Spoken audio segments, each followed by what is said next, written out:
सभी को जय हिंद, वंदे मातरम। साथियों, माँ शारदा के चरणों में नमन करते हुए चर्चा स्टार्ट करते हैं।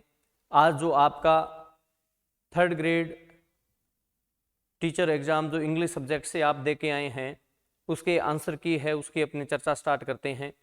तो जितने भी विद्यार्थी हैं उन सभी का तिजांस पाठशाला और आर विजन के इस डिजिटल प्लेटफॉर्म पे हार्दिक स्वागत है। बिना कोई टाइम वेस्ट किए, बिना डिटेल से चर्चा किए हुए सिर्फ और सिर्फ मैं आपको आंसर है वह बताऊंगा, क्योंकि अभी आपकी रिक्वायरमेंट ये है कि भी किस क्वेश्चन का क्या आंसर है। तो सिर्फ और सिर्फ अपने आंसर की चर्चा करेंगे, ठीक है, बिना डिटेल क्या है किसी क्वेश्चन पे चर्चा किए। तो स्टार्ट करते हैं। यहाँ पे क्वेश्चन आपका है 66। हो सकता है कि आपकी जो बुकलेट है वो अलग अलग सीरीज की है, तो क्वेश्चन नंबर ऊपर नीचे हो सकते हैं, ठीक है। तो वो आप क्या है कि इसके अकॉर्डिंग है वो अपने क्वेश्चन है वो चेक करके आप मैच कर सकते हैं। तो स्टार्ट करते हैं अपनी। Choose the correct assertive form of the given sentence from the option that follow. What a fool you are. तो राइट आंसर क्या है? You are a grateful, you are a grateful. Next question is, ठीक है, Jai Singh was a brave king. तो यहाँ पे proper noun बताना था। प्रॉपर नाउन क्या है? जय सिंह है। Next question, her father accompanied by all her uncles. ये क्वेश्चन था सब्जेक्ट वर्ब एग्रीमेंट का। तो her father accompanied by all her friends, तो यहाँ पे जो वर्ब आएगी वो किसके अकॉर्डिंग आएगी? Her father. तो इसलिए क्या होगा इसमें? वॉज आंसर होगा। नेक्स्ट क्वेश्चन, पैराग्राफ का क्वेश्चन था। All human efforts are dedicated to, तो यहाँ पे क्या होगा? लिविंग वेल होगा। नेक्स्ट, ठीक है, he cut the apple with a knife, क्या आंसर होगा? With a knife. Next question, ठीक है, he was accused of theft, तो यहाँ पे एक्टिव वॉइस का ये क्या है? सेंटेंस है। एक्टिव वॉइस है वो यहाँ पे बनाना है, पैसिव दिया हुआ है। तो people accused him of theft, right answer people accused him of theft. Next, Apple का फोनेटिक ट्रांसक्रिप्शन आपको बताना है, तो यहाँ पे ये होगा, ठीक है, एप्पल, जिसमें ए और ई मिला हुआ है और पी एल, ठीक है, ये आपका राइट आंसर होगा। नेक्स्ट क्वेश्चन 73 की चर्चा करते हैं।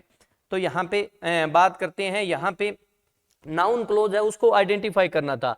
तो आपका सेंटेंस दिया हुआ है that you have come please pleases me, तो यहाँ पे नाउन क्लोज क्या होगा? दैट यू हैव कम है वो आपका नाउन क्लोज होगा। Next question, bread and butter is good for health, क्या होगा? इज गुड फॉर हेल्थ, तो यहाँ पे सी हो जाएगा। Next question, does she speak English, तो पैसिव वॉइस है उसमें आपको चेंज करना था, is English spoken by her. Next question, तो यहाँ पे I was invited to the party by him, active voice है उसमें चेंज करना था। एक्चुअल में यहाँ पे देखा जाए तो he invited me to the party, तो इसका राइट आंसर क्या होगा? सी होगा। नेक्स्ट क्वेश्चन की बात करते हैं यहाँ पे 77, choose the correct meaning of strike while the iron is hot, तो राइट आंसर क्या होगा? To take advantage of an opportunity as soon as it exist, तो डी इसका राइट आंसर होगा। नेक्स्ट क्वेश्चन, यहाँ पे कमांड है वो क्या है कि बतानी थी, तो मॉडल यहाँ पे आपको बताना है, तो he shall not enter my house again. Next बात करते हैं, which one of the following is a feature of an ode, तो एलिवेटेड स्टाइल है, it is a feature of an ode. Next question, ठीक है, आई मीट हिम यस्टरडे, तो yesterday तो second form क्या हो जाएगी? मीट की, मैट हो जाएगी। नेक्स्ट क्वेश्चन 81 पे चलते हैं अपने। 81 की बात करें तो यहाँ पे आपके एक पोइम है वो क्या है कि दी हुई है, और उसके नीचे है वो आपसे क्वेश्चन है यहाँ पे पूछा गया है, तो व्हाट इज फ्रीडम, तो फ्रीडम, व्हाट इज फ्रीडम, तो यहाँ पे अगर अकॉर्डिंग टू पोइम अपने बात करें तो इसका राइट आंसर क्या हो जाएगा? डी हो जाएगा। The right to do as one pleases is freedom. Next 82 number question, तो यहाँ पे अलाउ फॉर है, ठीक है, वो क्या है? इसका आपको ये फ्रेजल वर्ब है, इसका आपको मीनिंग बताना था, तो include something in A plan और ए कैलकुलेशन, तो यहाँ पे अगर आप सेंटेंस अच्छे से पढ़ते तो आप इजीली क्या है कि इस क्वेश्चन को कर सकते थे। नेक्स्ट क्वेश्चन की बात करते हैं, the sun smile down on the flowers, तो यहाँ पे इसका राइट आंसर क्या हो जाएगा? पर्सोनिफिकेशन। नेक्स्ट बात करते हैं 84 नंबर क्वेश्चन, इनडायरेक्ट नरेशन में चेंज करना था, he said I am a student, तो यहाँ पे इसका right answer he said that he was a student, D इसका राइट आंसर हो जाएगा। The synonym of the word confess, confess है उसका सिनोनिम बताना था एडमिट, एज इट इज जो क्या है अपने यूं कहें जो नोट्स है वो प्रोवाइड करवाए गए थे, उसमें उसके अलावा कोई भी अदर बुक है वो आपको कंसीडर करने की जरूरत नहीं थी। एज इट इज क्या है कि यहाँ पे सिनोनिम एंटोनिम वन वर्ड है वो आपको मिल रहे हैं। काम की बात करें तो क्या हो जाएगा? Antonym of the given word of the option, तो यहाँ पे काम का हो जाएगा डिस्टर्ब। बाकी एक प्रकार से काम, काम का क्या हो जाएगा, डिस्टर्ब्ड है वो क्या है यहाँ पे आपका राइट आंसर हो जाएगा। नेक्स्ट बात करते हैं, ठीक है, इट रेन्ड हेवनली, तो इट रेन्ड, तो रेन्ड क्या है यहाँ पे वर्ब के रूप में है। आगे बात करते हैं, he said to me how is your mother, तो यहाँ पे इसका इनडायरेक्ट स्पीच क्या होगा, he asked me how my mother was. Next question की बात करते हैं, a person was thinks of only himself, तो कौन होता है, इगोइस्ट होता है। इगोइस्ट है वो केवल अपने बारे में सोचता है, तो सी इसका राइट आंसर हो जाएगा 89 का।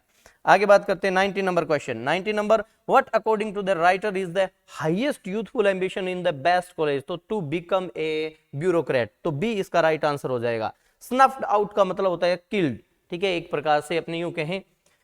नेक्स्ट क्वेश्चन है वो आपका आ जाएगा 92 नंबर है वो, यहाँ पे फोनेटिक ट्रांसक्रिप्शन आपसे पूछा गया है, तो राइट आंसर इसका सी हो जाएगा, कोल्ड। आगे बात करते हैं, आई शैल बी 16 ऑन मंडे, क्योंकि सिंपल फ्यूचर की बात है तो यहाँ पे शैल है वो इसका राइट आंसर हो जाएगा। 94 नंबर क्वेश्चन है, तो what did God pour on man, तो ब्लेसिंग्स, राइट आंसर क्या हो जाएगा, ए फॉर एप्पल, ब्लेसिंग हो जाएगा। 95, if it rain I would not go to the park, तो यहाँ पे इसका राइट आंसर है इनकरेक्ट, तो choose the correct option for the following incorrect sentence, तो यहाँ पे इनकरेक्ट सेंटेंस है वो दिया हुआ है, इसका क्या है कि आपको करेक्ट आंसर, क्योंकि यहाँ पे क्या है कि अगर वर्ब की फर्स्ट फॉर्म है तो यहाँ पे विल शैल प्लस वर्ब की फर्स्ट फॉर्म, तो यहाँ पे क्या आ जाएगा, विल नॉट गो, तो राइट आंसर है वो आपका क्या हो जाएगा, बी है वो, B is right answer. Next question, turn a blind eye means, तो यहाँ पे एक प्रकार से ईडियम है, ईडियम का यहाँ पे मीनिंग पूछा है, तो refuse to acknowledge a non truth, तो C is your right answer. Next question, when I arrived Tom was talking on the phone, तो Tom was talking on the phone पूछा है, न कि व्हेन आई अराइव्ड पूछा है, तो इसका राइट आंसर क्या हो जाएगा, past continuous tense. Next question, they arrived soon after, तो आफ्टर क्या है यहाँ पे एडवर्ब के रूप में है। नेक्स्ट क्वेश्चन की बात करते हैं, stop about, beat about the bush होता है, क्या होता है, बीट अबाउट द बुश, तो यहाँ पे stop beating about the bush, tell me what really happened, तो A is right answer. Next question की अपने बात करते हैं, नेक्स्ट क्वेश्चन की बात करें तो यहाँ पे वन वर्ड है वो आपको बताना है, तो ये choose the correct one word substitution, story, a story, poem और picture that can be interpreted to reveal a hidden meaning, typically a moral और पॉलिटिकल वन, तो क्या हो जाएगा, allegory is right answer. Next question C, तो यहाँ पे बात करें तो बोथ, सी, ठीक है, देखना और समुद्र दोनों की क्या है, फोनेटिक ट्रांसक्रिप्शन सेम है। नेक्स्ट अपने बात करते हैं सोनेट, सोनेट क्या है, it is never written in iambic pentameter, क्योंकि नोट ए फीचर पूछा है, सोनेट के बारे में क्या सही नहीं है ये पूछा है, तो इट इज नेवर रिटन, तो आयम्बिक पेंटामीटर में लिखा जाता है, D is right answer. Next question की बात करते हैं, यहाँ पे सेनोनिम पूछा है, रेकलेस का सेनोनिम क्या होगा, केयरलेस है, it is the synonym of reckless. Next question की बात करते हैं अपने, नेक्स्ट वन इज 104, ठीक है, 104 में आपको बताना है correct exclamatory form of the given sentence, तो it is very sad, sad के लिए अपने यूज करते हैं क्या, अल्लास, ठीक है, तो पुअर बिमला इज डेड, तो B is right answer. Next question बात करें तो politics were with him the business of his life, तो यहाँ पे पॉलिटिक्स के साथ में क्या आएगा, वर आएगा। Next question, change the following sentences into active voice, active voice में चेंज करना था, तो my pocket has been picked, तो someone has picked my pocket हो जाएगा। नेक्स्ट क्वेश्चन की बात करते हैं, what is the time by your watch होता है, तो एकदम बहुत अच्छे प्रकार से क्या है कि टेस्ट में ये क्या है कि क्वेश्चन है वो दिए गए थे, ठीक है, और आपने अच्छे प्रकार से अटेम्प्ट भी किए होंगे। आगे बात करते हैं, where he lives is not known, तो नाउन क्लोज, एकदम सिंपल सिंपल से क्वेश्चन है वो क्या है कि इंग्लिश में मैं यूं कहूं कि काफी क्वेश्चन है वो सिंपल है वो पूछे गए थे। आगे बात करते हैं, seeing a bear coming he lay on the ground, तो यहाँ पे कंपाउंड सेंटेंस है वो आपको बनाना है, तो ही सा ए बियर एंड ले on the ground, A is right answer. Next question, the teacher said that oil floats on water, तो एक प्रकार से ये अपने यूं कहें साइंटिफिक फैक्ट है, तो वो क्या है, इसका राइट आंसर क्या हो जाएगा, the teacher said oil floats on A water, तो सी इज राइट आंसर। यहाँ पे वर्ब है वो चेंज नहीं होगी, फ्लोटेड नहीं होगा। नेक्स्ट बात करते हैं, next question is replace the underline part of the sentence from the given option, underline part को आपको यूं कहें एक प्रकार से वन वर्ड है वो क्या है कि चूज करना था, यहाँ पे अच्छे प्रकार से आपको नोट्स में ब्रिटल ठीक है, और फ्रेजाइल दोनों दिए हुए थे, तो यहाँ पे राइट आंसर क्या है, glass is hard but easily broken क्या होता है, ब्रिटल होता है, तो B is right answer. Next question, an amendment has been made to the bill, B is right answer। next, if I were you, I, यहां पे अगर अपने देखें तो वैसे I would buy a car, पर तो अगर अपने अकॉर्डिंग टू ऑप्शन चलेंगे तो क्या हो जाएगा, डी इसका राइट आंसर हो जाएगा। नेक्स्ट अपने बात करते हैं, आपको बताना है डायरेक्ट स्पीच है वो बताना है, she says that Tom is a doctor, तो she says Tom is a doctor, B is right answer. Next question, choose the correct active voice of the given sentences, the man was not given money by her. अगर actual में इस sentence को देखा जाए, ठीक है, तो इसमें से कोई भी आंसर है वो राइट नहीं है, परंतु अगर ऑप्शन पे अपने चलेंगे, क्यों राइट नहीं है, क्योंकि यहाँ पे मेन को लेकर यहाँ पे बनाया गया है पैसिव, तो मेन को यहाँ पे लेकर पैसिव बनाया गया है, तो इस ऑप्शन में मेन है वो मनी के बाद में आना चाहिए, परंतु अगर ऑप्शन पे अपने जाएंगे तो इसका बी है वो राइट आंसर होगा, she didn't give money to the man, B is right answer. Next question, choose the tense, tense है वो क्या है, यहाँ पे चूज करना था, तो if you had third form है तो क्या हो जाएगा, वुड हैव थर्ड फॉर्म, तो यहाँ पे B is right answer. Next बात करते हैं phrasal verb to fill in the blank, तो फ्रेजल वर्ब क्या है, कट डाउन है एक प्रकार से, एक्सपेंसेस यहाँ पे we must cut down expenses को कम करना क्या हो जाएगा, डिक्रीज करना क्या हो जाएगा, कट डाउन हो जाएगा।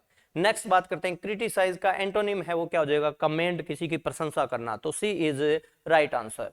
नेक्स्ट अपने बात करते हैं क्वेश्चन नंबर 119 की, 119, इट इज टाइम और सब्जेक्ट दिया हुआ है तो सेकंड फॉर्म आएगी, तो गो की सेकंड फॉर्म क्या हो जाएगी, वेंट हो जाएगी। नेक्स्ट क्वेश्चन, तो यहाँ पे नेक्स्ट क्वेश्चन पोइम में से क्या है, यहाँ पे पूछा गया है, और यहाँ पे आपको एक प्रकार से फिगर ऑफ स्पीच है उसको आइडेंटिफाई करना है, तो फिगर ऑफ स्पीच यहाँ पे क्या है, मेटाफर है, यहाँ पे फिगर ऑफ स्पीच है। आगे बात करते हैं, next, choose the correct answer from the given option, underline part of the sentence, तो यहाँ पे अंडरलाइन पार्ट है क्या, व्हेन आई प्लीज, तो ये क्या है, एक एडवर्ब क्लोज है। नेक्स्ट बात करते हैं 122 के, identify the underline part of the speech, तो यहाँ पे बात करें ए थिंग ऑफ ब्यूटी, तो थिंग ऑफ ब्यूटी क्या है, यहाँ पे नाउन है। नेक्स्ट बात करते हैं 123 के, not one of the lectures क्या आ जाएगा यहाँ पे, फिर बात करें तो सब्जेक्ट वर्ब एग्रीमेंट का क्वेश्चन है, C is right answer. Next बात करें तो chief guest distributed the prize, तो काफी बार क्या है टेस्ट में ये क्वेश्चन है वो पूछा गया है, एज इट इज क्वेश्चन यहाँ पे भी आ गया, तो गेव अवे, ठीक है, राइट आंसर क्या है, B gave away. Next question, you might pay a little attention, तो अगर यहाँ पे to express a degree of dissatisfaction की बात करें, डिससेटिस्फेक्शन अगर शो करना है तो कौन सा मॉडल यूज करेंगे, माइट मॉडल है वो यूज किया जाता है। Next question, which one is not included in the importance of CC, अब यहां से आपके जो 10 क्वेश्चन हैं वो टीचिंग मेथड के स्टार्ट हो जाते हैं, यहां तक अपने ग्रामर और जो लिटरेचर का थोड़ा पार्ट है वो रहा, और अब आपके टीचिंग मेथड है उन क्वेश्चन को डिस्कस करते हैं, बिना क्या है डिटेल से चर्चा किए हुए, केवल और केवल क्या है अपनी चर्चा करेंगे क्वेश्चन के आंसर की। तो यहाँ पे बात करते हैं सी है उसमें क्या शामिल नहीं है, तो राइट आंसर क्या है, learners do not develop concept clarity, तो यहाँ पे A is right answer. Next बात करते हैं which one of the following is not true of the audiolingual method, audiolingual method के बारे में क्या सही नहीं है, तो explicit grammar rules are provided, तो ऑडियोलिंगुअल में एक्सप्लिसिट ग्रामर रूल है वो प्रोवाइड नहीं करवाए जाते, C is right answer. Next question, CLT की वीकनेस क्या है, CLT में ज्यादातर स्टूडेंट्स है वही इन्वॉल्व रहते हैं, टीचर इन्वॉल्व नहीं रहते, तो teachers involvement in teaching is less, तो बी इज राइट आंसर। आगे बात करते हैं 129 number question, which of the following is not applicable to the demerits of bilingual method, bilingual method की डीमेरिट क्या है, द टीचर क्या नहीं है यहाँ पे, नॉट एप्लीकेबल, तो कौन सी डीमेरिट नहीं है, तो the teacher must be fluent in L1 and L2 also, तो this one is not a demerit, this one is a characteristics of a bilingual method। next question 130, आगे इसमें बात करें तो principle of not included the principle of bilingual method, तो bilingual methods है उसके क्या है कि काफी क्वेश्चन यहाँ पे रेगुलर पूछ लिए हैं, तो इसमें कौन सा प्रिंसिपल शामिल नहीं है, L1 is used only by the students, no, ठीक है, L1 is used only by the teacher, तो ये क्या है यहाँ पे इसका प्रिंसिपल नहीं है, B is right answer. Next question, which one of the following statement is not correct true with regard to audiolingual method, audiolingual method के संबंध में क्या सही नहीं है, अगर अपने बात करें ऑप्शन के अकॉर्डिंग, तो यहाँ पे सी इसका राइट आंसर होना चाहिए। Language is not for communication, ठीक है। हर मेथड में सिर्फ जीटी मेथड को छोड़कर बाकी सभी का मेथड का अपने यूं कहें इसका पर्पज रहता है भी बच्चा टारगेट लैंग्वेज में क्या कर सके, कम्युनिकेट कर सके। परंतु अगर देखा जाए तो लैंग्वेज जो मटेरियल होता है वो सीएलटी मेथड में ही कॉन्टेक्चुअलाइज होता है। तो एक प्रकार से अगर अपने देखें तो सी और डी है वो दोनों ही इसमें अगर बात करें तो रॉन्ग है, परंतु अकॉर्डिंग टू ऑप्शन अगर अपने चलेंगे तो सी है वो क्या है, अपने यूं कहें ऑडियो लिंगुअल के मेथड के संबंध में सही नहीं है। तो language is not for communication ये क्या है, सही नहीं है। यहाँ हालांकि लैंग्वेज मटेरियल है वो भी क्या है, कॉन्टेक्चुअलाइज है वो नहीं होता। कॉन्टेक्चुअलाइज जो होता है वो आपके सीएलटी में होता है। फिर भी अगर अपने देखें तो इसका राइट आंसर सी होगा। नेक्स्ट क्वेश्चन की बात करें, teachers are the role models of language usage. तो यहाँ पे फिर ऑडियो लिंगुअल का मेथड का क्वेश्चन है, यहाँ पे करेक्ट पूछा है, ऊपर वाले में इनकरेक्ट पूछा था, ठीक है। तो यहाँ पे B is right answer. Next 133 number, तो which one of the following is not true of CLT. CLT के संबंध में क्या ट्रू नहीं है, तो this approach uses a text book to teach English language, it is incorrect, ठीक है। तो सीएलटी के संबंध में ये क्या है, गलत बात है। बहुत अच्छे से अपने क्या है कि इन सभी की चर्चा की थी, ठीक है। 134, which one of the following is not the type of test, ठीक है। एटीट्यूड टेस्ट है वो कोई नहीं होता, प्रोफिशिएंसी टेस्ट होता है, अचीवमेंट टेस्ट होता है, एप्टीट्यूड टेस्ट होता है। D is right answer. Next अपने बात करते हैं, who has introduced the CCE, ठीक है। तो सीसीई को किसने इंट्रोड्यूस किया, तो सीबीएसई ने क्या है, सीसीई को इंट्रोड्यूस किया। अभी मैं क्या है कि आपसे एक इंपॉर्टेंट चर्चा ये करने जा रहा हूं, ध्यान से सुने। मैंने सिर्फ और सिर्फ इंग्लिश की आंसर की है वो आपसे डिस्कस की है, ठीक है। हमारे अकॉर्डिंग जो बेस्ट आंसर है इनमें से वो क्या है कि आपसे डिस्कस किए गए हैं। हो सकता है बोर्ड की आंसर की में एक दो क्वेश्चन का वेरिएशन मिले, ये तो हमेशा क्या है कि होता ही है, ठीक है। चाहे कोई भी आंसर की जारी करे एक दो क्वेश्चन में वेरिएशन है वो मिलता है, यहाँ पे ये ध्यान रखें, ठीक है। हो सकता है कि अब आप पेपर से निकले हैं तो आपको ये लग रहा हो कि मैंने कम किए हैं या मैंने बहुत ज्यादा कर दिए। अभी कोई भी मेरिट के बारे में क्या है कि कुछ नहीं कह सकता, ठीक है। तो अभी क्या है कि आप बिल्कुल ये टेंशन मत लें। अगर आपने मेहनत की है, चाहे आप किसी से पढ़े हो, ये नहीं अभी कोई एक पर्टिकुलर इंस्टीट्यूट से पढ़ लिया तो उसी से सिलेक्शन होगा, ठीक है। काफी जगह ये देखने को मिलता है कभी यहाँ से पढ़े हैं तो क्या है बहुत अच्छा पेपर हुआ है और बाकी को तो हमेशा खराब ही होता है, ऐसा बिल्कुल भी नहीं है, ठीक है। आप कहीं से भी चाहे पढ़े हो, चाहे आपने सेल्फ स्टडी की है, अगर आपकी मेहनत एकदम ईमानदारी से है और ईश्वर ने अपना साथ, बिल्कुल ईमानदारी से मेहनत करने वालों का साथ है वो ईश्वर जरूर देता है और आपका पेपर है वो नो डाउट अच्छा है। अभी आपको क्या है कि इधर उधर चर्चा करने की कतई जरूरत नहीं है। एक दो दिन में एक्चुअल स्थिति है वो क्या है कि पता चलती है किसके कितने आंसर सही है, तो क्या गलत क्या सही, ठीक है। इन सभी चीजों को आप एक बार साइड में रखे, आप एक बार क्या है आंसर की है वो अच्छे से मिलाइए, आपने कितने किए हैं, कितने आपके सही है, कितने आपके गलत है, ठीक है। आपने मेहनत की है, आपका सिलेक्शन होगा, नो डाउट सब कुछ अच्छा होगा, ईश्वर से यही दुआ है। मिलते हैं नेक्स्ट वीडियो में, थैंक यू।